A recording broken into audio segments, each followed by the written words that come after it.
చిన్న ముచ్చట 9 ఏళ్ళు బ్రహ్మాండంగా వచ్చిన కరెంటు ఎందుకు వస్తలేదు? నడిచిన తోవే కదా. మీరు కొత్తగా గడపార్లు పడి తవ్వేది లేదు, బాయిలు తవ్వేది లేదు, పుడికలు తీసేది లేదు. నడిచింది నడిచినట్టు నడిపితే అయిపోయింది కదా. వస్తలేదు కదా, కోతాడు కదా, కోతలు పడుతున్నాయి కదా. మంచినీళ్ళు ఎందుకు మాయమైన నాకు అర్థం కాదు. మిషన్ భగీరథ మళ్ళా బిందెలు బట్టి మోసుడేంది? ఇంతకన్నా దుర్మార్గం ఉంటుందా? దావకానాలు మంచిగా చేసినాం, ఫస్ట్ క్లాస్గా చేసినాం.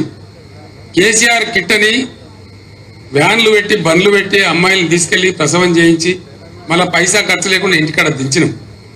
వాళ్ళ చేతుల ఆడపిల్ల పుడితే 13,000 పెట్టి, మగపిల్లవాడు పుడితే 12,000 పెట్టి బ్రహ్మాండంగా ఓ కేసీఆర్ కిట్ ఇచ్చి వాళ్ళని ఆదుకున్నాం.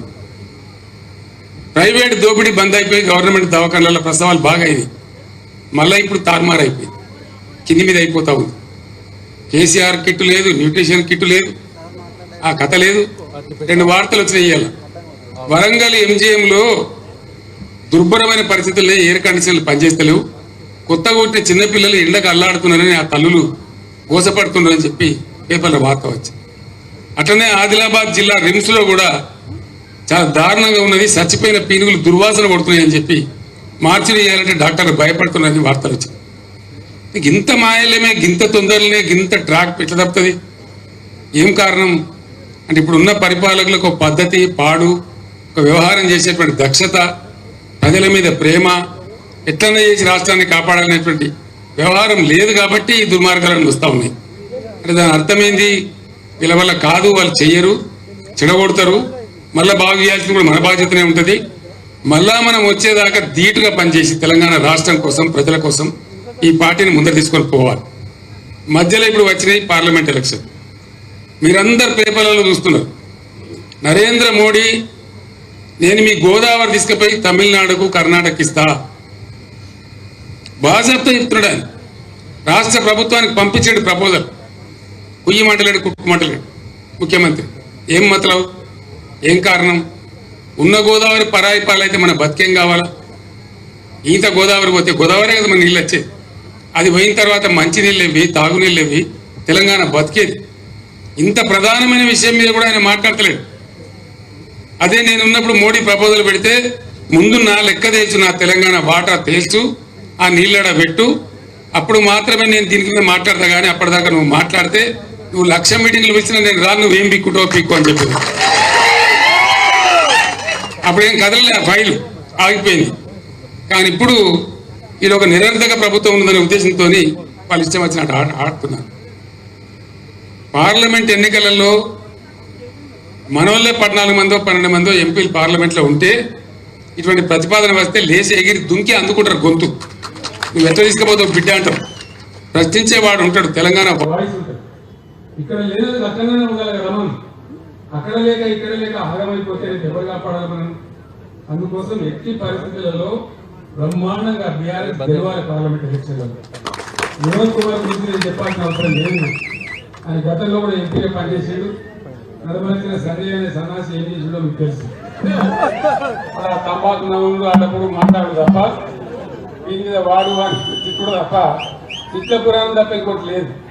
మనకి ఎందుకు ఆ తిట్ల పురాణం ఎందుకు, ఆ పంచాంగం ఎందుకు, ఆ పంచాయతీ ఎందుకు? చదువుకున్నాడు, విద్యావంతుడు, అడ్వకేటు వినోద్ లాంటి వ్యక్తి గెలిస్తే మన హక్కుల కోసం కొట్లాడతారు, మన గోదావరిని కాపాడతారు, మన నిధుల కోసం కొట్లాడతారు. ఇలా నేను హుజూరాబాద్లో ప్రత్యేకంగా నేను రావాల్సిన అక్కడే ఉండేది. కౌశిక్ రెడ్డి తను ఎంత పొడుగున్నాడో అంత భారీగా వేద్దాం అనుకున్నాడు. నేను 50,000 మంత్రం చేస్తా రాత్రి కూడా, సాయంత్రం 5,000 మాకు కూడా ఉపరం ఎక్కున్నదని అడిగితే నేను ప్రోగ్రాం ఒప్పుకున్నా. కానీ ఆ బస్సు యాత్ర మీద వస్తున్న జనము ఆ కథ చూసి ఇద్దరు బదులుకొని ఏంటంటే నా మీద ఒక కంప్లైంట్ ఇచ్చి 48 గంటలు నిషేధం ఉన్నారు. ఏదైనా మంచి మాట అబ్బాయి కాంతి దేవుడు ఉన్నాడు అంతే కదా. పొట్టోనెత్తి పొడుగోడు కొడితే పొడుగోడు ఎత్తి పోషమ్మ కొట్టింది. ప్రజలు ఉంటారు, న్యాయం చెప్తారేం బాధ లేదు అని సపరేట్గా 48 గంటలు మూసుకున్నాను. దానిలో హుజూరాబాద్ ఎగిరిపోయింది. దానికి నేను నా మీద బాగా సాగిస్తాడు. నువ్వు ఆందాక పోయిన ఎత్తపోతావు, పోతే పోయినావు కానీ ఏ తిప్పాలని పడి మంచి రాక ఏ రాత్రి కానీ ఇడికేదా ఈయనే ఉండాలి, నేను ఈ సంగతి అయితే చూసి పంపిస్తాను. మిమ్మల్ని అందరినీ జమ చేసి దాని ఉద్దేశం ఏంది? గుట్టకొచ్చిన గోజ పెట్టబెట్టకపోతుందా? నేను ఒక 200 మందిని బొట్టు పెట్టించింది రాత్రి పడుకోవడానికి గడ్డ పట్టింది నాకు. వాళ్ళకి తప్పు కాదు కదా పక్కలు మంగళారతి పట్టుకొని నూనె ఆ నూనె కుంకుమ పెడతారు అడగాలంటే ఒకసారి పోదు. ఇక బాధ నేను పడే బాధ మీకు తెలియదు, కథలు ఉంటుంది. అదే అయింది. ఫోటోలు దిగాలన్నాడు, ఒక దమ్ము నూకుడు నొక్కి నేను 3 మాట పడగొని నిలబడ్డాను. అంతే కదా.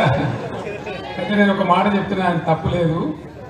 నేను మీకు ప్రామిస్ చేస్తా ఉన్నా, ఒక రోజు 24 గంటలు ఈయనే ఉండేటట్టు ఇక్కడనే ఉండేటట్టు నేను హైదరాబాద్కి వస్తాను. 1000 కాదు 4000 ఫోటోలు అంటే దిగుదాం. దయచేసి ఇప్పుడు మాత్రం నన్ను ఆపదు, పంపించాలి. ఎందుకంటే జగిత్యాలు పట్టుకుని తగ్గన్నాను.